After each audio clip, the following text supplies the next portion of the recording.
Okay, well, everybody, welcome to our April 26th board meeting. And we are ready to call the roll. Alderman Lentz, Here. Alderman Berkowitz, Here. Alderwoman McAndrew. Here. Alderwoman Buse. Here. Alderwoman Patel. Here. Alderman Fader. Here. Mayor Harris. Here. City Manager Gibson. Here. City Attorney O'Keefe. Here. Thank you. Okay, I'd like to have a motion to approve the minutes from April 12th. I will move to approve the minutes from April 12th. Second. All those in favor? Aye. Aye. Any opposed? Okay, great. Now's the time for public requests and petitions. And I only see two members of the public here, and I know that they're not going to ask any questions. So I think there's nobody online, right? No, are there attendees? There are two participants, three participants, actually. Okay, yes. Okay, so our listening audience, is there anything you'd like to bring up that's not on our agenda tonight? Which wouldn't be hard because there's not much on our agenda. Okay, I don't see any hands going up there. All right, we're ready for the city manager's report. Thank you, Mayor. So the first item on the agenda tonight is a presentation by Ruben Brown. We have our auditors here this evening to walk through the annual audit.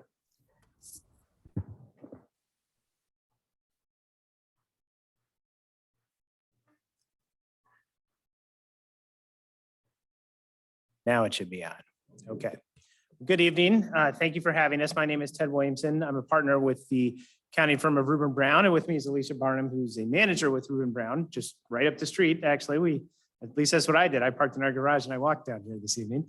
But we were the leads on the audit for the city of Clayton for the fiscal year ended September 30th, 2021. So we're here tonight to go over the results of that audit. And we have a presentation that's being shared on the screen that I'm going to walk through, which summarizes the results. But big picture, everything went extremely well for the audit. We did issue what we call an unmodified or clean opinion on your financial statements. And we did not have any what we call significant deficiencies or material weaknesses in your internal control structure that we identified during the audit. So that is very good news to report to you at the conclusion of the audit. Again, the fiscal year ended September 30th. We do most of the work in the early part of January with some wrap up later. And then the report is issued by the end of March in order to comply with both your continuing disclosure requirements for your bonded debt, as well as to submit to the Government Finance Officers Association for their Certificate of Excellence program. So that being the case, I'm going to go over the first part of our presentation, which summarizes the audit results, and then Alicia is going to take the last few slides, which give you some financial highlights. So if you want to advance to the next slide, once you get past the table of contents to the next one, there we go. So this begins what are called our required communications to you, that under professional standards that we as auditors and accountants have to follow. These are the things that we are required to communicate to you at the conclusion of the audit.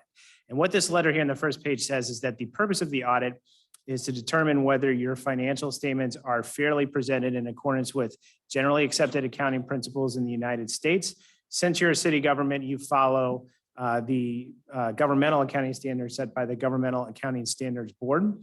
And we perform our audit both following generally accepted auditing standards as set forth by the AICPA, as well as due to the level of federal funding that you receive, we have to follow what's called government auditing standards that are issued by the Federal Government Accountability Office. So the purpose of the audit, again, is to make sure that your financial statements are fairly presented. We do consider your internal control structure as part of doing the audit. And to the extent we would find any issues, we'd bring those to your attention. But it's important to note that our opinion is not on your internal controls in and of themselves. It's on the accuracy of your financial statements. So if you move to the next slide, we start to get into the specific results. As I mentioned, if you look on the one page back on page 2, nope, other direction. There we go. If you look in the top right-hand section, we did issue, as I mentioned, an unmodified opinion on your financial statements for the year ended September 30, 2021. We also did issue a report under government auditing standards, which is where we would have to report to you any material weaknesses or significant deficiencies in internal control if we had found them. We do not have any to report. We're pleased to tell you. The one piece of the audit is still open is we have to do what's called a single audit, which is a compliance audit for the federal grant funds that you receive. If you expend more than $750,000 in a year, you have to have this audit for compliance purposes. This year, in your case, the program we're looking at is the state and local fiscal relief funds received under the American Rescue Plan Act. The city is claiming, as permitted by the regulations, the entire amount to replace revenue that was lost during the pandemic. You're allowed to do that up to $10 million. So that broadens the types of things that you can spend the money on. So consequently, we don't anticipate that it's going to be a very difficult audit because by using it as lost revenue, you're going to have a lot of latitude as to how those funds are spent. So that part we will finish up, and the deadline for the single audit is June 30th. And we'll have that completed and submitted to the federal government by then. So you move on to the next slide, which is on slide 3. The one thing I want to highlight on this page is the bottom right-hand box. The footnotes to your financial statements describe the significant accounting policies that the city follows. There were not any new policies adopted this year. In some years, the Governmental Accounting Standards Board issues new statements that you have to adopt, but this is not one of those years. There are a couple that we highlight, I think, at the end about new ones that you will have to adopt in future years, but this year there were not any changes to policies. And there were not any unusual transactions either where it was unclear how they should be accounted for under the accounting rules. As we move on to slide 4 then, it is important to note that preparing financial statements in accordance with generally accepted accounting principles does require you to make some estimates. So the bullet points there in the top right portion of page 4 are what we consider the more significant estimates. For your 2 defined benefits pension plans, the uniform and non-uniform plan, as well as your other post-employment benefit plan, which is retiree healthcare. Those liabilities associated with that are calculated by an actuary who has actuarial assumptions that are built into that as far as average age of employees, their estimated life, and what discount rates to use and so on. So as part of doing the audit, we make sure that those estimates that have been baked into that calculation are reasonable. Additionally, for your capital assets, those are assigned a useful life and depreciated over that term. So we look at the useful life to make sure it's appropriate. And finally, we look at your receivables to make sure whatever allowance for uncollectability you have against that is appropriate. Additionally, as noted at the bottom of page 4, there are a number of footnotes in the financial statements. It's actually quite thick, but we've highlighted what we think the more significant disclosures are there. Note 2 describes your deposits and investments held. Note 6, your long-term debt. Footnote 7 is the 2 defined benefit retirement plans. Footnote 8, the other post-employment benefits, and then footnote 12, commitments and contingencies. So we paid particular attention to those disclosures as part of doing the audit. And again, we did not identify any issues with those as part of doing our procedures. As you move on to slide 5, then, we're pleased to report we did not have any difficulties performing the audit or any disagreements with management. We are required to let you know if we came up with any adjustments that had to be made to the financial statements during the audit. We did not have any uncorrected adjustments. That would be if we identified something that management decided was so immaterial they weren't going to bother to correct. We didn't have any of those. And as you can see, we had 2 very small adjustments that were posted within your financial statements as listed there that totaled $22,000. And the scope of things on an audit this size to only have 2 adjustments that small is actually really good. So that's good news to report as well. And then we do have management provide a representation letter to us at the conclusion of the audit, basically representing to us that they've disclosed all significant transactions to us. They're not keeping anything from us or aware of any material transactions that they haven't let us know about. And the final version of this presentation has that letter attached to it if you're curious as to what management has represented to. And then as we move on to slide 6, lastly, we're not aware of management consulting with any other independent accounting firms in an effort to see if they might give them a different answer than what we would on accounting issues. So you can rest assured that management has not been shopping around for the firm to give them the best opinion possible. So that is the required communications. We do have on the next slide one recommendation that we wanted to bring to your attention as part of the audit. And we don't consider this to be a control deficiency necessarily because the financial statements were accurate, but it's more of an operational suggestion. The city uses a pooled cash account at Commerce Bank that all of its funds participate in the pool. And as additionally, as you might know, the city also manages the books and records for the rec center, the Clayton Recreation, Sports and Wellness Commission. And they also participate in this cash pool. As of September 30th, 2021, the rec center was at a negative position in the cash pool of about $575,000. So essentially what that means is they are overdrawn and the other city funds have funded that excess. Now, we all know that the way that the rec center operates is that both the school district and the city make capital contributions or contributions to fund its deficits. We just bring this to your attention as it's almost sort of a accidental contribution, if you will, when the rec center allows itself to get into a negative balance within the pool. So we'd recommend considering either a separate bank account for the rec center's assets or else putting procedures in place to prevent the rec center from being overdrawn in the future. And then since they have a deficit position, as you go through the process, the next annual process for determining what amounts are going to be contributed by the school district and the city to the rec center, you take this deficit into account to make sure that it's resolved. And that is basically what management's response indicates there, that they're going to consider that recommendation. Sure. Can I just ask, because it's not new that the Center of Clayton has a deficit, so is this something new that you're recommending? Because So even though our deficit is much worse this year, I mean, we always operate at a small deficit. It's just something new you're recommending? it's not the fact that the rec center has expenses that exceed its revenues as much as it is that it allowed itself to basically be overdrawn on the pooled cash account is the reason we bring it up. And that situation, by the way, was also true a year ago. The reason we decided to bring it up this year is we know that we are wrapping up some construction at the rec center. And with all of that going on and the multiple sources of funding involved, it's understandable how at one point in time you could get to the place where they're overdrawn. But now that we're coming out of this and we're looking at what the rec center's operations are going to look like on an ongoing basis, we just thought this was a worthwhile recommendation to make. Okay.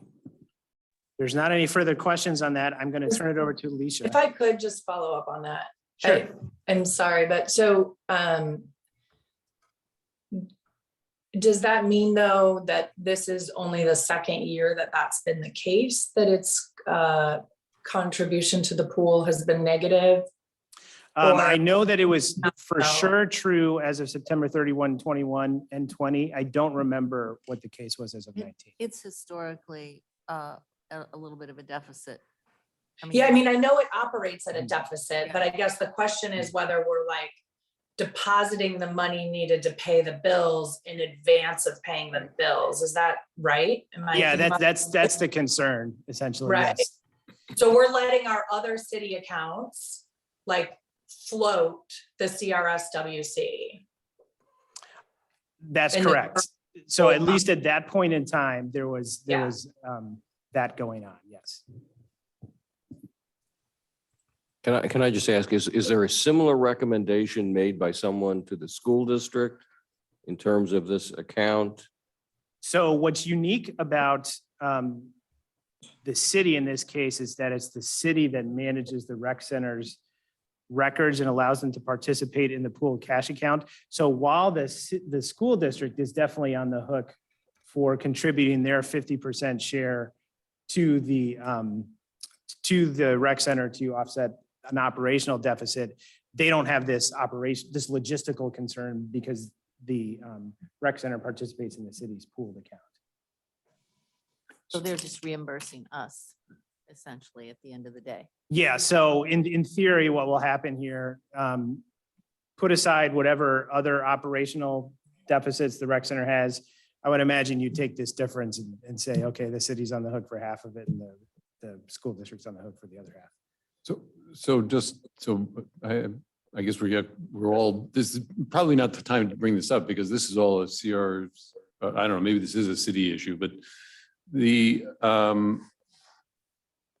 alternative is if they set up their own own account, won't they be, I mean, they're going to be in a deficit. What that will mean they'll is, need some funding. right. And the reason that we suggest that is at least then you'll have a formal decision to make a contribution to them in advance, put it in their account so they can pay their bills, as opposed to this happening and then later on having to. So it would effectively be a decision that both the city and the school district would have to give some ante thought up to. an assessment, so to speak, which would be part of their annual 50% or something. Okay. So it would just happen during the year as opposed to one day. Okay. Thanks. Well, I And just if we- say we always consider it in advance because we always have projections about what the deficit will be. So it's not like we find out later and it's a surprise, just for the record, but this would just be a more precise way of handling it. So we'll let our staff kind of take a look at it and recommend. I guess I was thinking almost more of a cash flow issue. Yeah, okay. So, Right. and the city was funding the cash flow in the meantime. Either way. Yeah, we're giving like a no interest loan to the CRSMC. Yeah, you can think of it that Yep. way, exactly. Yeah, Right, but wouldn't the solution be that CRSWC then would need to carry its own reserve, which would mean each of the parties having to participate and contribute more than they are now? Yeah, I mean, I think it's going to be, again, instead of, in the case of this year, trying to make up this cash deficit after the fact, it's anticipating what are the cash needs going forward and funding them in advance. It's a timing effect. Yeah, exactly. Really. And it's just so that, there's not a surprise later on. It's, Right. what you contribute to them before it's spent.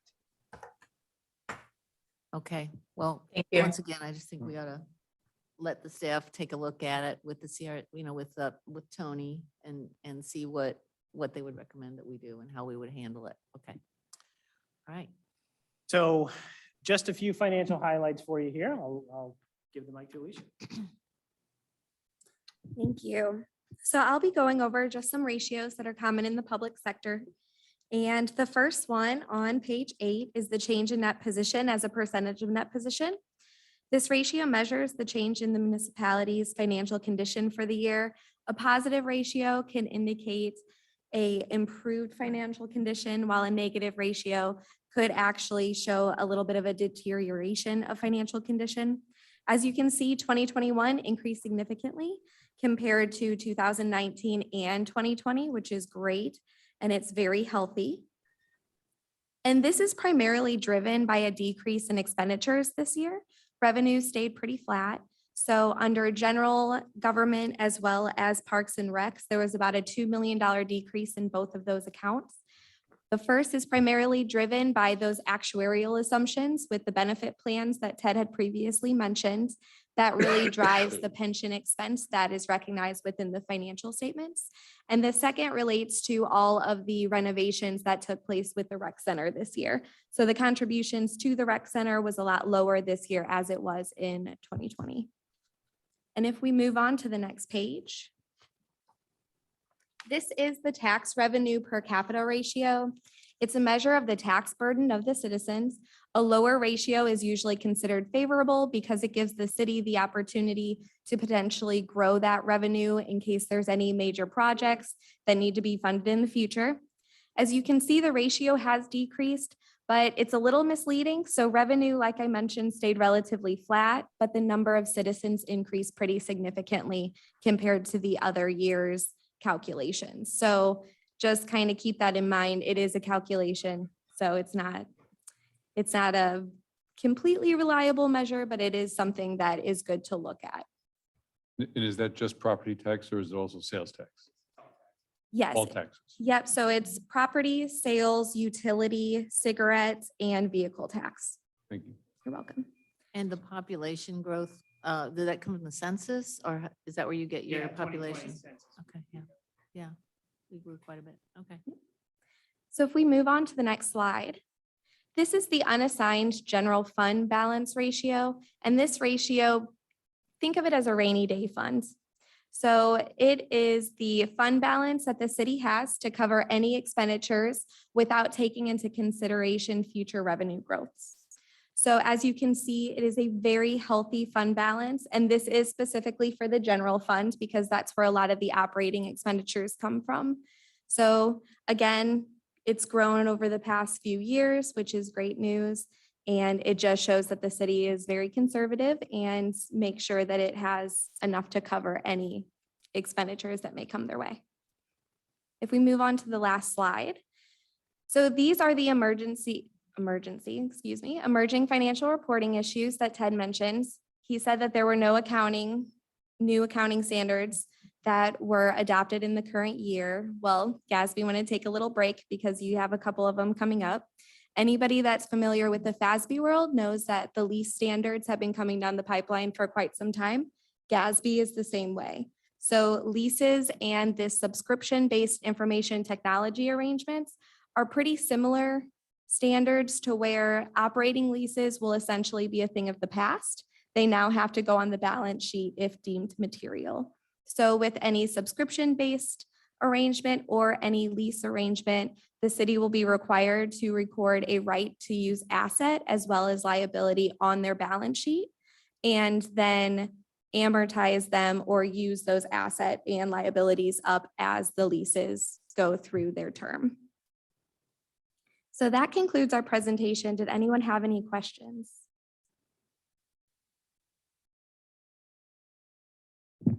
Very nice presentation. Thank you. Mayor, I just have one quick thing I would point out too. Yes. On go the ahead. change in net position and then also the increased fund balance. In the notes there, the one thing that isn't mentioned, but I think it's important to realize for at least the last fiscal year and certainly at the end of this fiscal year is that federal stimulus money that the city received, that really enabled us to drive that up. As you mentioned, tax revenues are relatively flat or down, but the federal monies what really gave that the boost along with the expenditure cuts that were made along the way. So Absolutely. just wanted to kept highlight our that revenue point. Flat, that kept Correct. us afloat. Yep. That was a good point. Thank you. Just wanted to point that out.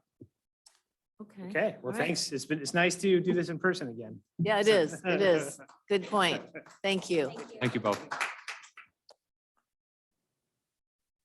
Okay, and we don't need to do anything with it, just hear it, right? That's correct. Okay. All right, Mr. City Manager, I think you got another report. Okay, this is certification of the April 5th, 2022 municipal election. So on April 5th, 2022, a municipal election was held for the office of mayor. The results of the municipal election as certified by the Board of Election Commissioners of St. Louis County are as follows. Michelle Mowry Harris had 919 votes, was 100% of the vote. And so the recommendation is to adopt a motion to accept the canvass and certified results of the April 5th, 2022 municipal election. All right. I'll open the discussion. Any comments here or from our listening audience? I'm sorry, I was trying to get my husband to wake up. I was motioning to his friend, wake him up. That's what all that was about. I guess he's awake now. Yeah. So anyway, any discussion up here? Okay, does anybody online have their hand raised or anything? Okay, very good. All right, Alderman Lentz. Well, then I guess I'll move to accept the St. Louis County certified April 5th, 2022 election results, declaring Michelle Mowry Harris as mayor of the city of Clayton. Don't clap yet. No, you didn't get a second. Who's seconding? I'll second. Ira's on Hey, mute. I'm so seconding. We all did. I was all seconding, did. but I Okay, was on good. mute. You were on mute. Well, that I was doesn't on help us. mute. I'm seconding and I'm on mute. Sorry, Okay. sorry. All right. Any discussion about that? Okay. All those in favor? Aye. Any opposed? Okay, I guess that's that. Yes, thank you. All right, we could go around. Do people want to go around and share anything they've been doing since the last board meeting? I'm Haven't done seeing anything. shaking of heads. No. Okay. All right, good. That will shorten our meeting even further. All right, so then I would entertain a motion to adjourn sine die. Maybe Gary Fader will do that. So moved is good. Me?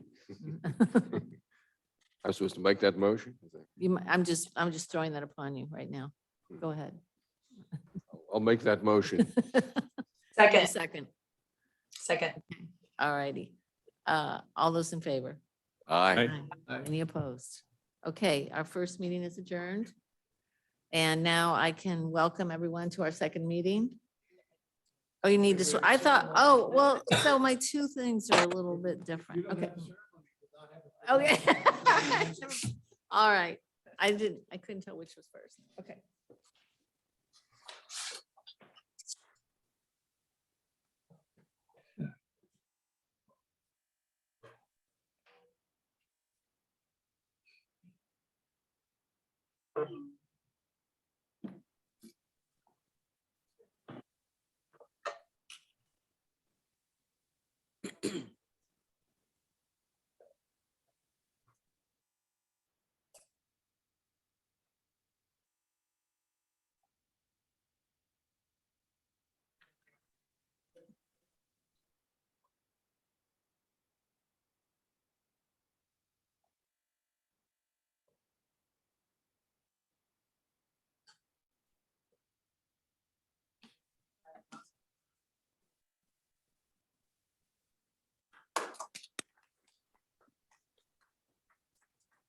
I've heard it before, so I think I know what she said. Yeah.